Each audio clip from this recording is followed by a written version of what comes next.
সমুদ্র মন্থনের পর উঠে এল অমৃত, অমরত্বের পানীয়। দেবতা আর অসুর দুপক্ষই চাইল একই পাত্রের অধিকার। স্বর্গ কাঁপল, ধর্ম টলল। তখন বিষ্ণু বুঝলেন এই যুদ্ধ বল দিয়ে জেতা যাবে না। মুহূর্তে তিনি নিলেন এক অপূর্ব নারী রূপ, রূপ যার সৌন্দর্যে চোখ থেমে যায়, চাল যার মধ্যে লুকিয়ে আছে মায়া। এই রূপের নাম মোহিনী। মোহিনী যখন অমৃতের পাত্র হাতে অসুরদের সামনে এলেন, অহংকার গলে গেল, লোভ নীরব হয়ে গেল। তিনি বললেন, আমি ন্যায় করে ভাগ করব। আমার ওপর কি তোমাদের বিশ্বাস আছে?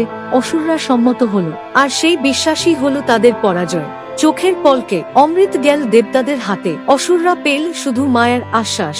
মায়া সরে যেতেই মোহিনী মিলিয়ে গেলেন। আবার প্রকাশ পেলেন বিষ্ণু, চিরন্তন, শান্ত, ধর্মের ধারক। সেই দিন থেকে মোহিনী শুধু নারী রূপ নয়, তিনি শিক্ষা। যে বলে শক্তির চেয়েও বড় বুদ্ধি, আর রূপের চেয়েও গভীর ধর্ম।